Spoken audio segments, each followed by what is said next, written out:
இனிமே கண்ணை மூடிட்டு கடலை எண்ணெய் வாங்கலாம். ஏன்னா மந்த்ரா கடலை எண்ணெய் இதயத்தின் தயாரிப்பு. வறுக்க பொரிக்க ஏன் எல்லா சமையலுக்கும் மந்த்ரா தான். மந்த்ரா கடலை எண்ணெய், அபார ருசி, ஆரோக்கியமான உடல் நலம். ரொம்ப டயர்டா இருக்கு. இயற்கையான டேட்ஸ், பாதாம், பிஸ்தா, கேஷு அண்ட் ஹனி கொண்டு தயாரிக்கப்பட்ட லயன் டேட் நட் பைட்ஸ். துணை பதிவாளர், துணை வணிக வரி அதிகாரி, நகராட்சி ஆணையர், தொழிலாளர் உதவி ஆய்வாளர், இளநிலை வேலைவாய்ப்பு அலுவலர் உள்ளிட்ட பல அரசு துறைகளில் காலியாக உள்ள குரூப் 2, குரூப் 2A பணியிடங்களுக்கான தேர்வு குறித்த அறிவிப்பு கடந்த ஆண்டு வெளியிடப்பட்டது. 828 காலி பணியிடங்களுக்கான முதல்நிலை தேர்வு கடந்த ஆண்டு செப்டம்பர் மாதம் 28ஆம் தேதி நடைபெற்றது. 4,20,217 பேர் எழுதினார்கள். தேர்வு முடிவு டிசம்பர் மாதம் வெளியானது. குரூப் 2 பதவிகளுக்கான தேர்வில் 1126 பேரும், குரூப் 2A பதவிகளுக்கான தேர்வில் 9457 பேரும் தகுதி பெற்றனர். அதனைத் தொடர்ந்து முதன்மை தேர்வு இன்று நடைபெற இருந்தது. தமிழகம் முழுவதும் 38 மையங்களில் தேர்வு நடக்கும் என TNPSC அறிவித்திருந்தது. சென்னையில் 7 மையங்களில் தேர்வு நடைபெற இருந்தது. அரும்பாக்கம் மற்றும் நந்தனம் தேர்வு மையங்களில் பல நூறு தேர்வர்கள் காலையிலேயே குவிந்தனர். அரும்பாக்கம் மையத்தில் பல தேர்வர்களுக்கான பதிவெண் இல்லை என்பதை கடைசி நேரத்தில்தான் தேர்வர்கள் பார்த்தனர். இதனால் குழப்பம் ஏற்பட்டது. அங்கிருந்த அதிகாரிகள், உங்களது பதிவெண் நந்தன மையத்தில் இருக்கும் என்றனர். அங்கு போய் தேர்வு எழுதுங்கள் என்றனர். கடைசி நேரத்தில் சொன்னால் என்ன அர்த்தம் என கேட்டு அதிகாரிகள் மற்றும் போலீசாருடன் தேர்வர்கள் வாக்குவாதம் செய்தனர்.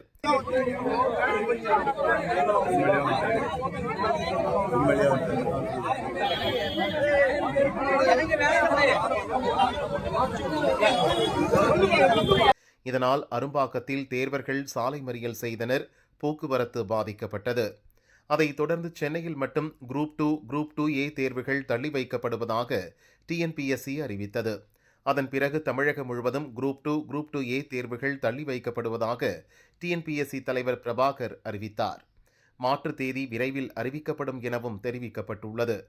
கடைசி நேரத்தில் தேர்வு ரத்தானதால் தேர்வர்கள் ஏமாற்றமடைந்தனர். TNPSC குரூப் 2A மெயின்ஸ் நாங்கள் எழுதுறதுக்காக இங்கே வந்திருக்கோம் சார். இப்போ காலையில் ஆக்சுவலாக பார்த்தீங்கன்னா சென்டர் மாறி போச்சுன்னு சொல்லி டெக்னிக்கல் இஷ்யூன்னு சொல்லி அவங்க சொன்னாங்க. நந்தனம் காலேஜ் கூப்பிட்டு போகிறதா சொன்னாங்க. பட் ஆனால் வேனும் அரேஞ்ச் பண்ணலை. ரொம்ப லேட் பண்ணிட்டாங்க. ஆக்சுவலாக 9:30 ஆகிடுச்சு. அதனால தான் வெளியே ஸ்ட்ரைக் பண்ணுறது இந்த மாதிரி பண்ணிவிட்டு இது பண்ணோம். அப்பயும் அஃபிஷியல் அனௌன்ஸ்மெண்ட் வரல.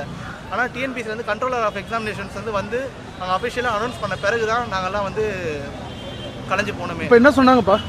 இப்போ எக்ஸாம் இன்னொரு நாள் நடத்துவோம். இப்போ எக்ஸாம் நடக்கல. இன்னைக்கு எக்ஸாம் நடக்கல. தமிழ்நாடு ஃபுல்லாக ஆக்சுவலாக ஆரம்பிச்சிட்டு இருப்பாங்க எக்ஸாம். ஏன்னா ஆரம்பிக்கும் போது நாங்கள் இங்கே தான் வெளியே இருந்தோம். 9:15 கொஸ்டின் பேப்பர் கொடுத்துருவாங்க. நாங்கள் அந்த டைமில் தான் வெளியே ரோட்டில் இருக்கோம். சென்னைக்கு மட்டும் கேன்சல்னு சொன்னாங்க. அந்த மாதிரி பண்ணாது பெரிய இஷ்யூ ஆகும் பின்னாடி. ஏன்னா கொஸ்டின் பேப்பர் அவங்களாம் எழுத ஆரம்பிச்சிருப்பாங்க. அவங்களுக்கு ரிசல்ட் தனியாக போகும், எங்களுக்கு தனியாக இதை மட்டும் ஆல் ஓவர் தமிழ்நாடு கேன்சல் பண்ணால் மட்டும் தான் நாங்கள் அக்செப்ட் பண்ணிப்போன்னு சொன்னோம். அதனால் அவங்க கேன்சல் பண்ணாங்க. ஏன்னா ஏகப்பட்ட பேர் இந்த மாதிரி படிச்சுட்டு வந்திருக்காங்க. இன்னைக்கு இல்லாட்டி அவங்க என்னைக்கு வைப்பாங்கன்னு தெரியாது. நிறைய பேர் கவர்மெண்ட் சர்வீஸ் இருக்கவங்களே படிச்சுட்டு லாஸ் ஆஃப் பே போட்டுலாம் படிச்சுட்டு வந்திருக்காங்க. திரும்ப லாஸ் ஆஃப் பேலாம் எக்ஸ்டெண்ட் ஆகும். உன் பேர்ப்பா? என் பேர் ஹேமந்த் குமார். ஆக்சுவலாக நான் ஆல்ரெடி குரூப் 4 சர்வீஸில் தான் இருக்கிறேன் நான். அதனால் ஏற்கனவே நிறைய எக்ஸாம்ஸ் இந்த மாதிரி தான் நடந்துட்டுருக்கு. ஒரு டெக்னிக்கல் இஷ்யூன்றாங்க. கொஸ்டின் பேப்பர் லேட்டாக வருது. கொஸ்டின் பேப்பர் அந்த சீல் ஓப்பனில் இருக்குது. நிறைய இஷ்யூஸ் நடந்துட்டுருக்கு சார். இதெல்லாம் சரி பண்ணணும் தான் நாங்கள் ரெக்வஸ்ட்டாக கேட்டுக்கிறோம். நாங்கள் ஆல்ரெடி குரூப் 4 ஒரு பெரிய இஷ்யூ ஆச்சு. தமிழ் கொஸ்டின் பேப்பரில் தமிழ் கொஸ்டின்ஸ் நிறைய மாறி இருக்குது. ஓலைச்சுவடியில் தான் கேட்டிருக்காங்கன்னு சொல்லி பெரிய இஷ்யூ பண்ணாங்க. அப்படி இருந்தும் இந்த இஷ்யூஸ் கண்டினியூ ஆகிட்டே இருக்குது. இப்போ இன்றைக்கி எக்ஸாமே கேன்சல் ஆகிற அளவுக்கு ஆகிருக்குன்னா அது என்னன்னு எனக்கு புரியல. அவங்க சரி பண்ணணும் தான் நாங்கள் ரெக்வஸ்ட் பண்ணிக்கிறோம். இப்போ உள்ள எழுத உட்கார்ந்தவங்க மனநிலை என்ன பார்க்க நினைக்கிறீங்க? எழுத உட்காந்தவங்களுக்கு அவங்களுக்கு எப்படி இருக்குன்னா நாங்கள் அவ்வளோதான் நாங்கள் எழுத ஆரம்பிச்சிட்டோம். அவங்க படிச்சுட்டு வந்தது அவங்க எழுத ஆரம்பிச்சிருவாங்க. ஆனால் வெளியே இருக்கவங்களோட மைண்ட் செட் அவங்களுக்கு தெரியாது. இங்கே இருக்கவங்களுக்கு மட்டும் தான் அந்த கஷ்டம் தெரியும். ஏன்னா காலையில் எழுதிட்டு வரது அதை விட அவங்க இத்தனை நாள் படிச்சிருக்காங்க. படிச்சுட்டு இன்றைக்கி எக்ஸாமில் எப்படியா அப்பியர் ஆகி நல்லபடியாக கொஸ்டின்ஸ் எல்லாம் போட்டு வேலை எப்படியாவது வாங்கணும்னு நினச்சி தான் வந்திருக்காங்க. இன்னைக்கு அது இல்லவே இல்லைன்னும் போது அவங்களுக்கு எப்படி இருக்கும் அந்த மைண்ட் செட்டு? ரொம்ப இந்த சென்டரில் எத்தனை குரூப் போட்டாங்க? எந்த இது வர வேண்டியது? சென்னையில் 3 சென்டர் சொன்னாங்க. அந்த 3 சென்டரில் 3 சென்டருக்கு உண்டான ஆளுங்களுமே இங்கேயே மொத்தமாக பல்காக போட்டிருக்காங்க. ஆனால் அவங்க போடலை அப்படி. ஏன்னா டெக்னிக்கல் இஷ்யூ ஆயிருக்கு. 3 சென்டர்லேயும் பிரித்து தான் போடணுமே. ஆனால் 3 சென்டருக்கு போக வேண்டியவங்களோட எல்லா ஹால் டிக்கெட்லையும் துவாரகாதாஸ் காலேஜ் நேம் மட்டும் தான் போட்டிருக்கு. அது கேட்டால் டெக்னிக்கல் இஷ்யூ ஆயிருக்கு. அதனால தான் இந்த மாதிரி ஆயிடுச்சு அது மிஸ்டேக் ஆகிடுச்சு. நாங்கள் வந்து கண்டிப்பாக எக்ஸாம் அடுத்த வாட்டி அனௌன்ஸ் பண்ணி வைப்போம். 15 டேஸ்க்குள்ளார நாங்கள் சொல்லி வச்சிருவோம்னு சொல்லியிருக்காங்க. அவங்க வைப்பாங்க. இப்போ உங்க ஹால் டிக்கெட்லாம் வாங்கியிருக்காங்களா? எதனா பிரச்சனை பண்றதுக்கு வாங்கியிருக்காங்களா? இந்த பேரை பார்த்து உங்களெல்லாம் நீக்கலாம்னு சொல்லியிருக்காங்களா? எவிடன்ஸாக வாங்கினாங்க. நீங்கள் ஸ்ட்ரைக் பண்ணுறவங்க எல்லாருமே எக்ஸாம் எழுத தான் வந்திருக்கீங்களா, இல்லை வந்து சும்மா வந்தவங்களும் இருக்காங்களா, கூட பேரண்ட்ஸு சிப்ளிங்ஸ்லாம் வந்திருப்பாங்க, அவங்களும் வந்து கூட நின்றுட்டு இருப்பாங்க. அதனால் வந்து ஒரு அத்தாரிட்டிக்காக வாங்கினாங்க. எக்ஸாம் நீங்கள் தான் எழுத வந்தீங்களா, நீங்கள் தான் ஆஸ்பிரண்டான்னு சொல்லிட்டு. அதனால் எந்த இஷ்யூ ஆகாது ஹால் டிக்கெட்டில். ஏன்னா அவங்க ஃபோட்டோ பார்ப்பாங்க, நீங்கள் தான் எக்ஸாம் எழுத வந்திருக்கீங்களா கேட்கறதுனால எந்த இஷ்யூஸும் ஆகாது. குரூப் 2 தேர்வு ரத்து செய்யப்பட்டதற்கு அதிமுக பொதுச் செயலாளர் எடப்பாடி பழனிசாமி கண்டனம் தெரிவித்துள்ளார்.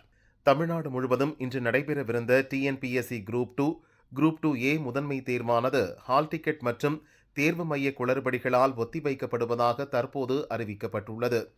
திமுக ஆட்சியில் நிர்வாகம் என்பது எந்த லட்சணத்தில் இருக்கிறது என்பதை இந்த ஒரு நிகழ்வே வெளிச்சம் போட்டு காட்டிவிட்டது. டிஎன்பிஎஸ்சி குரூப் 2 போன்ற அதிமுக்கியத்துவம் வாய்ந்த ஒரு தேர்வு நாளன்று ஒத்திவைக்கப்படுவது தமிழ்நாட்டின் வரலாற்றிலேயே இதுவே முதல் முறை. அதுவும் பல இடங்களில் தேர்வர்கள் தேர்வு ஒத்திவைக்கப்பட்டதே தெரியாமல் தேர்வு எழுதியுள்ளனர் என்ற பேரதிர்ச்சியான செய்திகளும் வருகின்றன. டெக்னிக்கல் ஃபால்ட் என ஒற்றை வரியில் தப்பிக்க முயலுகின்ற திமுக ஆட்சியாளர்கள் குரூப் 2 என்பது எவ்வளவு முக்கியமான தேர்வு, அந்த ஃபால்ட்டுக்கு பின்னால் தேர்வெழுதிய இளைஞர்களின் பல ஆண்டுகால உழைப்பும் நம்பிக்கையும் சிதைந்து போனது என்பதை மறந்து விடாதீர்கள். தமிழ்நாட்டை சூப்பர் ஸ்டார் மாநிலமாக மாற்றிவிட்டதாக வாய்க்கிழிய மேடையில் பேசும் பொம்மை முதல்வர் ஸ்டாலின் அவர்களே, ஒரு தேர்வை கூட உருப்படியாக நடத்த வக்கில்லாத கையாலாகாத அரசுதான் உங்கள் திமுக அரசு.